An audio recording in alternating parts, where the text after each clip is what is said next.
Hello friends, आज की इस क्लास में आप सभी के लिए सीडीपी का जो है ना 30 क्वेश्चन यहाँ पर पढ़ाने वाले हैं। और ये सब के सब question friends previous year question का है। ये 30 क्वेश्चन जो है ना प्रीवियस ईयर क्वेश्चन का है, मतलब पहले पूछा गया। ठीक है, 30 क्वेश्चन होगा। जितना भी क्वेश्चन का आंसर आपको पता है कमेंट करिएगा। ठीक है, तो चलिए फ्रेंड्स क्लास को स्टार्ट करते हैं। अगर आपको टेलीग्राम से जुड़ना है तो डिस्क्रिप्शन में लिंक दिया गया है, आप क्लिक करके जुड़ सकते हैं। आज का पहला क्वेश्चन, एक बालिका जो है ना कूदना सीखने से पहले चलना और उछलना सीखती है। एक बालिका जो है वो कूदना सीखने से पहले चलना और उछलना सीखती है। यह विकास के किस सिद्धांत को दर्शाता है? बताइए आंसर क्या होगा। इस क्लास में आप देख लेंगे कि एग्जाम में क्वेश्चन कैसा पूछता है और आप कितना सही कर पाते हैं। 30 में से जो है ना आप लास्ट में कमेंट करिएगा कि कितना सही कर दिए हैं। तो यहाँ पे फ्रेंड्स 1 नंबर क्वेश्चन का कमेंट करिए तो आंसर यहाँ पे बी हो जाएगा। विकास पूर्व अनुमानित प्रतिमानों का अनुसरण करता है। ऑप्शन नंबर यहाँ पे बी हो जाएगा। आगे चलते हैं 2 नंबर क्वेश्चन। अगला, बालकों में वृद्धि और विकास में क्या शामिल है? बालकों के वृद्धि और विकास जो होता है उसमें क्या शामिल है? कमेंट करिए तो।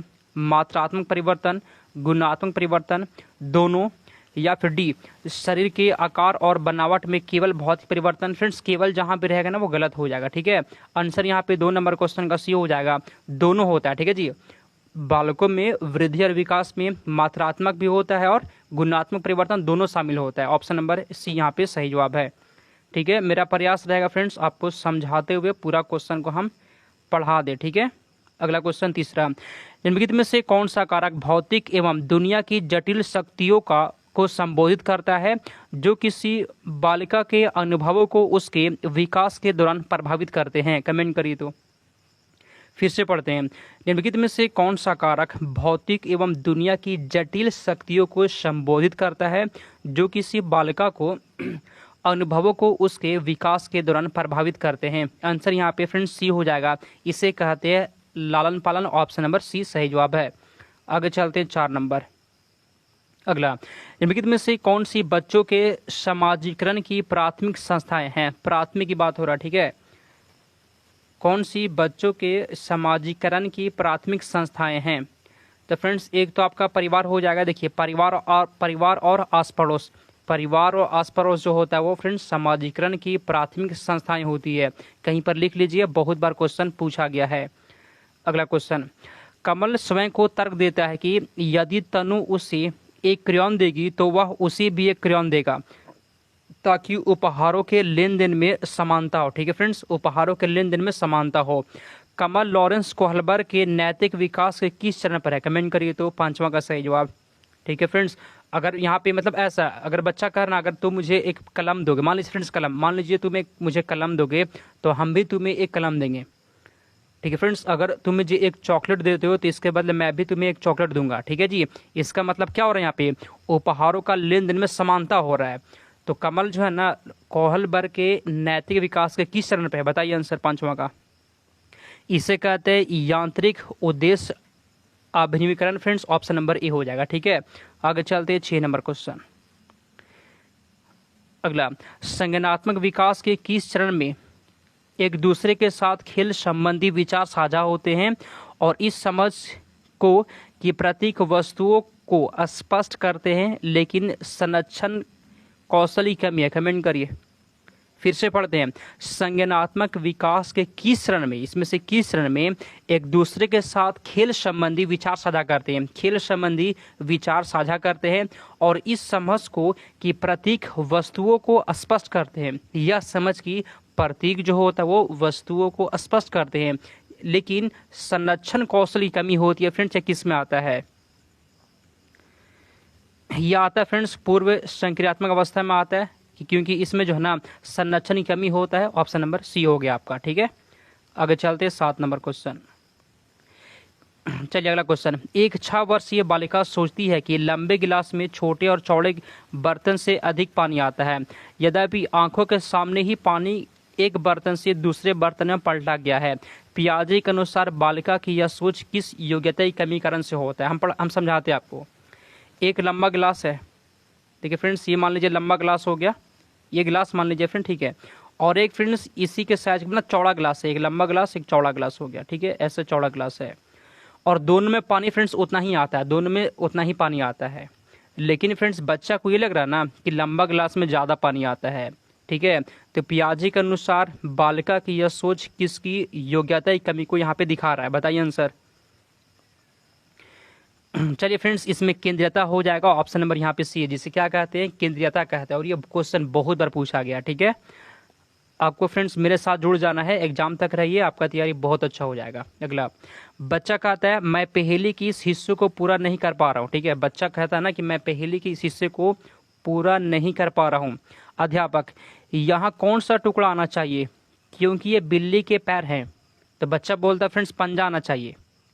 ठीक है, अब यहाँ पे देखिए फ्रेंड्स, यहाँ पे क्या हो रहा है जी, अवलोकनात्मक अधिगम हो रहा है, विवरणात्मक अधिगम हो रहा है, स्कैफोल्डिंग इससे कहते हैं या फिर क्या कहते हैं इसको, 8 का बताइए। तो देखिए फ्रेंड्स, यहाँ पे है ना टीचर जो है बच्चे को फ्रेंड्स हेल्प कर रहा है। ठीक है, टीचर जब बच्चा को सहायता कर रहा है तो उस सहायता को स्कैफोल्डिंग कहा जाता है। क्या कहते हैं, स्कैफोल्डिंग कहते हैं, सी हो जाएगा। चलिए 9 नंबर क्वेश्चन, लेव वाइगोस्की के संज्ञानात्मक का सिद्धांत किससे संबंधित है। लेव वाइगोस्की का संज्ञानात्मक सिद्धांत किससे संबंधित है। 9 का आंसर यहाँ पे क्या है बताइए। लेव वाइगोस्की का संज्ञानात्मक सिद्धांत किससे संबंधित है। आंसर यहाँ पे हो जाएगा सामाजिक सांस्कृतिक दृष्टिकोण से, ऑप्शन नंबर ए सही जवाब है। जहाँ जहाँ पर फ्रेंड्स लेव वाइगोस्की का नाम आएगा ना वहाँ पर समाज का बात जरूर आएगा। ठीक है, क्योंकि वाइगोस्की जो थे वो समाज को ज़्यादा वो महत्व दिए थे। आगे चलते हैं 10 नंबर, पियाजे के सिद्धांतों पर आधारित एक रचनावादी कक्षा में बच्चे किस तरह से सीखते हैं। पियाजे के सिद्धांत पर आधारित एक रचनावादी कक्षा में बच्चे किस तरह से सीखते हैं। 10 का बताइए आंसर। ठीक है फ्रेंड्स, आंसर यहाँ पे डी हो जाएगा, स्वतः मतलब खुद से स्फूर्त गतिविधियों में सीखते हैं, ऑप्शन नंबर यहाँ पे डी हो जाएगा। आगे चलते हैं 11 नंबर क्वेश्चन, हार्वर्ड गार्डनर के बहुबुद्धि सिद्धांत के अनुसार यदि किसी व्यक्ति में दूसरों के अभिप्राय, भावनाएं और व्यवहार को समझने की योग्यता है तो उसमें निम्नलिखित में से बुद्धि कहा जाएगी, उसमें से कौन सी बुद्धि होता है, कमेंट करिए। फिर से बताते हैं आपको, हार्वर्ड गार्डनर के अनुसार यदि किसी व्यक्ति में दूसरों को, ठीक है, दूसरे की भावना, दूसरों को समझने का उसमें क्षमता, योग्यता है। ठीक है जी, वह दूसरों को समझ पाता है। तो अगर फ्रेंड्स वह दूसरे को समझ पाएगा तो इसमें कौन सा बुद्धि होगा, इसे कहते हैं अंतर व्यक्ति बुद्धि कहते हैं, ऑप्शन नंबर डी हो जाएगा। इंग्लिश में से क्या कहते हैं आपको कमेंट करना है। ठीक है, चलिए अगला क्वेश्चन 12 नंबर, अध्यापकों को उदाहरण देते हुए महिलाओं को नर्स एवं अध्यापिका दिखाने में तथा पुरुष को डॉक्टर या पायलट दिखाने तक सीमित नहीं रखना चाहिए क्योंकि इससे क्या चिन्हित होता है, बताइए। क्वेश्चन को एक बार और पढ़ते हैं ताकि अच्छे समझ में आ जाए। अध्यापक को एग्जाम्पल देते समय महिलाओं को नर्स और अध्यापिका दिखाने में तथा पुरुष को डॉक्टर और पायलट दिखाने तक सीमित नहीं करना चाहिए, इससे क्या चिन्हित होता है, ये पूछ रहा आपसे।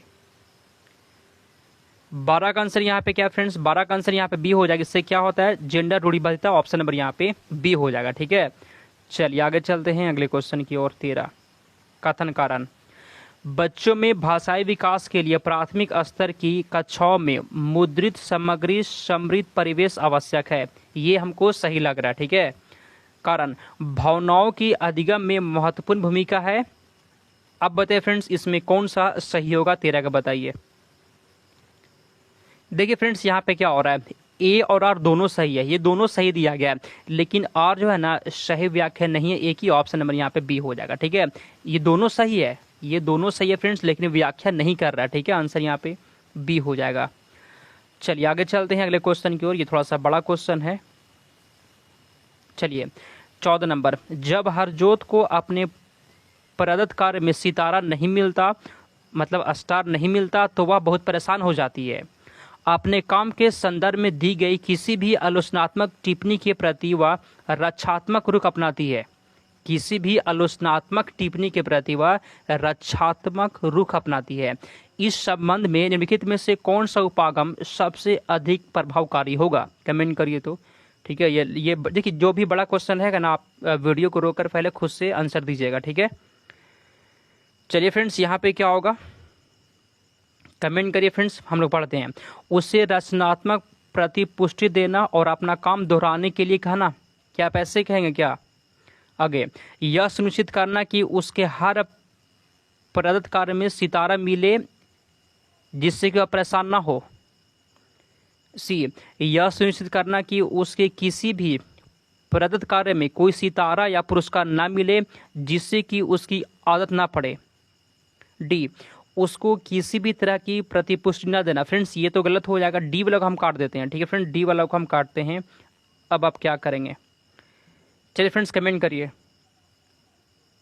यहाँ पे फ्रेंड्स आंसर आपका सी हो जाएगा। सी को ध्यान से पढ़िए। यह सुनिश्चित करना कि उसके किसी भी प्रदत्त कार्य के लिए कोई सितारा या पुरस्कार न मिले जिससे कि उसकी आदत ना पड़े। ठीक है फ्रेंड्स, अगर बच्चा को बार बार पुरस्कार देंगे तो उसका क्या हो जाएगा? आदत हो जाएगा। ठीक है, आप जो है ना दोहराने के लिए भी फ्रेंड्स नहीं कहेंगे, बार बार दोहराने के लिए भी नहीं कहा जाएगा। ठीक है फ्रेंड्स, चलिए आगे चलते हैं अगले क्वेश्चन की ओर। चलिए 15 नंबर क्वेश्चन की ओर बढ़ते हैं हम लोग। निम्नलिखित में से कौन सी पोर्टफोलियो की विशेषता नहीं है? पोर्टफोलियो की विशेषता नहीं है, बताइए आंसर 15 का।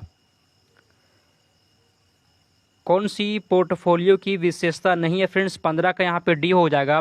पोर्टफोलियो में असमान परीक्षण और क्विज होते हैं और अधिगम के परिणाम को सुनिश्चित करते हैं। ऑप्शन नंबर यहाँ पे डी इसका सही जवाब है, या विशेषता नहीं होता है। ठीक है, चलिए आगे चलते हैं अगले क्वेश्चन की ओर। 16 नंबर क्वेश्चन, 16 नंबर क्वेश्चन यहाँ पर है। ठीक है, चलिए फ्रेंड्स बड़ा क्वेश्चन है, कोई बात नहीं है, पहले पढ़ते हैं हम लोग क्वेश्चन को। चलिए फ्रेंड्स अगला क्वेश्चन, सामान्य कक्षा में विशेष आवश्यकता वाले बच्चों को शामिल करने का उद्देश्य प्राप्त करने के लिए अध्यापक को क्या करना चाहिए? 16 का बताइए आंसर। क्वेश्चन को फ्रेंड्स फिर से पढ़िएगा, फिर से पढ़ते हैं। ठीक फ्रेंड्स, फिर से पढ़िए 16 का। सामान्य कक्षा में विशेष आवश्यकता वाले बच्चों को शामिल करने का उद्देश्य प्राप्त करने के लिए अध्यापक को क्या करना चाहिए? सामान्य कक्षा में विशेष आवश्यकता वाले बच्चों को शामिल करने के लिए एक टीचर को क्या करना चाहिए? पढ़ते हैं। विशेष बालक के सशक्त पक्ष, रुचि और आवश्यकताओं की पहचान करना, ये आपको करना है फ्रेंड्स। ऑप्शन नंबर ए वाला सही होगा। ठीक है, अब यह आगे बढ़ते हैं। व्यक्तिगत विभिन्नताओं का निरादर करना और एक समानता सुनिश्चित करना। फ्रेंड्स निरादर नहीं कर सकते हैं क्योंकि व्यक्तिगत विभिन्नता होता है, बी यहाँ पर कट गया। आगे बढ़ते हैं। अधिगम को सहज बनाने के लिए आकलन युक्तियों का अनुकूलन करना, ये भी सही है, 1 और 3 सही हो गया। प्रत्येक के लिए व्यक्तिगत शिक्षा योजना बनाना, फ्रेंड्स ये भी सही है। ठीक है, 1, 3, 1, 2, 4, 1, 2, 4 किस में दिया गया जी? देखते हैं 1, 2, 4 किस में दिया गया है? 1, 2, 4 नहीं फ्रेंड्स, 1, 3, 4 ना, ये तो कट गया। देखिए निरादर नहीं करना, ये कट गया। 1, 3, 4, 1, 3, 4 किस में दिया गया? सी में दिया गया फ्रेंड्स। ऑप्शन नंबर यहाँ पे आपका ये वाला हो जाएगा। ठीक है, सी वाला। आगे चलते हैं अगले क्वेश्चन की ओर, बड़ा क्वेश्चन था। आगे चलते हैं 17, प्रकाश, ध्वनि, स्पर्श और अन्य सांवेगिक जानकारी के प्रति अति संवेदनशीलता, संचार में शाब्दिक क्षीणता और अशाब्दिक होना, नित्य क्रमों पर अन्य व्यक्तियों के अति निर्भरता और दूसरों से नज़र चुराना किन बच्चों के प्राथमिक लक्षण होते हैं? 17 का बताइए।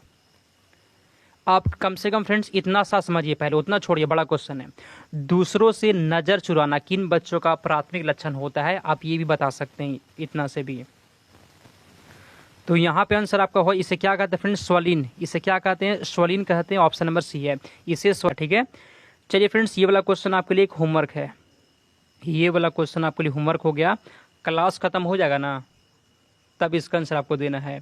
देख लीजिए अच्छे से, स्क्रीनशॉट कर लीजिए, थोड़ा सा छोटा कर दे, देखिए स्क्रीनशॉट कर लीजिए फ्रेंड्स। यहाँ पे दिया गया है, ऐसे दिया गया है। ठीक है, और यहाँ पे देख लीजिएगा, ए इसके सामने है, बी इसके सामने है, सी इसके सामने, डी इसके सामने। ठीक है, कौन किस में मैच करेगा, कौन किस में मैच करेगा, मैच करके आपको आंसर देना है यहाँ पे। ठीक है, ये थोड़ा सा बड़ा क्वेश्चन है तो इसको अभी छोड़ते हैं, बाद में बता देंगे। फिलहाल आप जो आंसर बताइएगा। ठीक है, आगे चलते हैं 20 नंबर। अध्यापक किस तरह से रचनात्मक चिंतन को पोषित कर सकते हैं? 20 के बताइए। अध्यापक किस तरह से रचनात्मक चिंतन को पोषित कर सकते हैं? 20 का आंसर यहाँ पे क्या है? 20 का आंसर बताइए। अध्यापक किस तरह से रचनात्मक चिंतन को पोषित कर सकते हैं? सी वाला पढ़िए फ्रेंड्स, शिक्षार्थियों को समस्या के समाधान के लिए भिन्न भिन्न तरीके अपनाने के अवसर देना। ऑप्शन नंबर यहाँ पे सी हो जाएगा। ठीक है, आगे चलते हम लोग। चलिए 21 नंबर यहाँ पे क्वेश्चन कहा गया है कि बच्चों को किसी समस्या का समाधान ढूंढने में किस क्रम को अपनाना चाहिए। बच्चों को किसी समस्या का समाधान खोजने में किस क्रम को अपनाना चाहिए। 21 का बताइए आंसर। बच्चे को किसी समस्या का समाधान ढूंढने में किस क्रम को अपनाना चाहिए। ऑप्शन नंबर सी पढ़िए, समस्या को परिभाषित करना, समस्या का विश्लेषण करना, परिकल्पना करना और परिकल्पना का परीक्षण करना। ऑप्शन नंबर यहाँ पे आपका सी बिल्कुल सही जवाब। ऑप्शन नंबर यहाँ पे सी हो जाएगा। आगे चलते हैं 22 नंबर क्वेश्चन। ठीक है, चैनल को फ्रेंड्स सब्सक्राइब कर लीजिएगा। वह शिक्षिका जो यह मानती है कि अधिक अध्ययन करने से उसकी कक्षा का प्रत्येक छात्र अपना प्रदर्शन सुधारने में सक्षम है, बच्चों की सफलता का श्रेय किसको देती है। कमेंट करिए। तो फिर से पढ़ते हैं। वह शिक्षक जो यह मानती है कि अधिक अध्ययन करने से उसकी कक्षा का प्रत्येक छात्र अपना प्रदर्शन सुधारने में सक्षम है, बच्चों की सफलता का श्रेय किसको देती है। 22 का बताइए। 22 का फ्रेंड्स यहाँ पे क्या होगा, तो बच्चों के प्रयत्न को। ऑप्शन नंबर यहाँ पे ए हो जाएगा फ्रेंड्स, सॉरी ऑप्शन नंबर यहाँ पे बी हो जाएगा। 22 नंबर क्वेश्चन का बी यहाँ पे सही जवाब है। आगे चलते हैं। एक अध्यापक को बहुत अधिक अपेक्षाएं किससे रखनी चाहिए। एक अध्यापक को बहुत अधिक अपेक्षा किससे रखनी चाहिए। चलिए फ्रेंड्स 23 का आंसर यहाँ पे क्या होगा, केवल प्रतिभाशाली विद्यार्थी से। ऐसा नहीं है, केवल प्रतिभाशाली से अपेक्षा नहीं रखना है, केवल उसी से नहीं और सबसे भी। ठीक है, ये गलत हो गया। जेंडर और वर्ग को ध्यान में न रखते हुए, हाँ जी ध्यान में नहीं रखना है। ठीक है, फिर से पढ़ते हैं। जेंडर और वर्ग को ध्यान में न रखते हुए सभी विद्यार्थियों से। ऑप्शन नंबर यहाँ पे 20 का आंसर यहाँ पे हो जाएगा। जो लोग भी बी लगा दिए बिल्कुल आपका सही जवाब है। चलिए आगे चलते हैं। 24 नंबर, किस दृष्टिकोण के अनुसार अधिगम एक सक्रिय एवं सामाजिक प्रक्रिया है। किस दृष्टिकोण के अनुसार अधिगम एक सक्रिय एवं सामाजिक प्रक्रिया है। 24 का बताइए आंसर। किस दृष्टिकोण के अनुसार अधिगम एक सक्रिय और सामाजिक प्रक्रिया है, कौन बताएगा इसका आंसर। 24 नंबर क्वेश्चन का क्या होगा जी, तो आंसर यहाँ पे हो जाएगा सामाजिक रचनावादी। जो लोग भी ए लगा दिए आंसर सही हो गया। 25 नंबर क्वेश्चन, पीटर कहता है मैं असफल हूँ क्योंकि मैं मूर्ख हूँ, और इसका मतलब कि मैं हमेशा ही असफल रहूँगा, यह क्या दर्शाता है। अब सारे चिंतन नहीं, इसमें अब सारे चिंतन की बात नहीं है। स्व साक्षात्कारों को, ये भी नहीं है। उपलब्धि अभिप्रेरणा, ये भी नहीं है। सीखी गई निसहायता को। ऑप्शन नंबर यहाँ पे डी हो जाएगा। ठीक है, आगे चलते हम लोग। 26 नंबर क्वेश्चन, राष्ट्रीय शिक्षा नीति 2020 के अनुसार डैश का प्रयोग डैश को प्रोत्साहित करने के लिए करना चाहिए। किसका प्रयोग करेंगे, क्या प्रोत्साहित करने के लिए। 26 का बताइए। 26 नंबर क्वेश्चन हम लोग फ्रेंड्स पढ़ते हैं। राष्ट्रीय शिक्षा नीति 2020 के अनुसार किसका प्रयोग, किसका प्रयोग कमेंट करिए। अनुभव जनित का प्रयोग, अनुभव जनित अधिगम का प्रयोग समालोचनात्मक चिंतन को प्रोत्साहित करने के लिए करना चाहिए। आंसर यहाँ पे सी वाला हो जाएगा। नेक्स्ट क्वेश्चन 27, विद्यार्थियों के अधिगम में उन्नति होने की संभावना कब होती है। 27 का बताइए। तो विद्यार्थियों के अधिगम में उन्नति होने की संभावना कब है। 27 का बताइए आंसर। विद्यार्थियों के अधिगम में उन्नति होने की संभावना कब है। हम लोग पढ़ते हैं। अधिगमकर्ताओं के व्यक्तिगत और सांस्कृतिक अंतरों को ध्यान में न रखते हुए प्रत्येक को एक समान अध्ययन सामग्री दे दी जाए। ये एकदम नहीं है, फिर ध्यान में नहीं कैसे रखेंगे, ध्यान में रखना पड़ेगा। ये तो गलत हो गया। आगे बढ़ते हैं। अध्ययन सामग्री को संकलनात्मक ढांचे में सुव्यवस्थित किया जाए। हाँ फ्रेंड्स, ये हो सकता है। आंसर यहाँ पे बी हो जाएगा। फिलहाल आगे पढ़ लेते हैं। अध्ययन सामग्री को जानकारी के छोटे असंबद्ध अंशों में विभाजित किया जाए। असंबद्ध अंशों में, ये गलत हो जाएगा। ऑप्शन नंबर बी यहाँ पे सही जवाब है। चलिए फ्रेंड्स 28 नंबर क्वेश्चन। ठीक है, 28 नंबर क्वेश्चन हम लोग पढ़ते हैं। निम्नलिखित में से कौन से अध्यापक एकाडमिक अधिगम समय को बढ़ाने में प्रभावशाली होंगे। बताइए, इसमें से कौन से अध्यापक जो है एकाडमिक अधिगम समय को बढ़ाने में प्रभावशाली होंगे। 28 का बी वाला पढ़ते हैं हम लोग। इसको पढ़िए बी वाला। वह अध्यापक जो अपने विद्यार्थियों को बताती है कि उन्हें कोई गतिविधि कब तक पूरी कर लेनी है और दूसरे क्रिया में जाने के समय संगीत की धुन बजा देती है। 28 नंबर क्वेश्चन का यहाँ पे बी हो जाएगा। देखिए फ्रेंड्स, ए में क्या दिया गया है, अनुशासन बनाए रखने पर केंद्रित है और वह विद्यार्थियों को दिए गया अनुसार कार्य नहीं कर रहा और उन्हें फटकारती है। फ्रेंड्स, ये तो एकदम नहीं होगा, ये तो फ्रेंड्स एकदम बी वाला आंसर यहाँ पे है जी। ठीक है, चलिए फ्रेंड्स आगे चलते हैं 29 नंबर क्वेश्चन की ओर। जब कोई विद्यार्थी परीक्षा में असफल होती है तो इसका क्या अर्थ है, बताइए। जब कोई विद्यार्थी परीक्षा में असफल होता है तो इसका अर्थ क्या होता है? इसका अर्थ यह होता है कि यह व्यवस्था की असफलता है। ठीक है, अगर कोई विद्यार्थी परीक्षा में असफल होता है तो यह व्यवस्था की असफलता है। लास्ट क्वेश्चन यहाँ पे है 30 नंबर क्वेश्चन को ध्यान से पढ़िएगा। विद्यार्थियों को अर्थ ग्रहण करने में अपनी स्वाभाविकता रुचियों को पोषित करने के लिए अवसर मिलने चाहिए, जैसे कि तरह तरह की वस्तुओं का उपयोग करना, प्रयोग एवं परीक्षण करना, ब्रेनस्टॉर्मिंग और परिचर्चा करना। तो फ्रेंड्स, ये तो एकदम सही है। कारण पढ़िए, अध्ययन की प्रकृति क्रियाशील और सामाजिक होता है। क्या लग रहा है आपको? तो फ्रेंड्स, यहाँ पे हो जाएगा ए और आर दोनों सही है और आर सही व्याख्या करता है कि ऑप्शन नंबर ए यहाँ पे सही जवाब हो गया। 30 में से आप कितना फ्रेंड्स सही कर दिए हैं और क्लास कैसा लगा?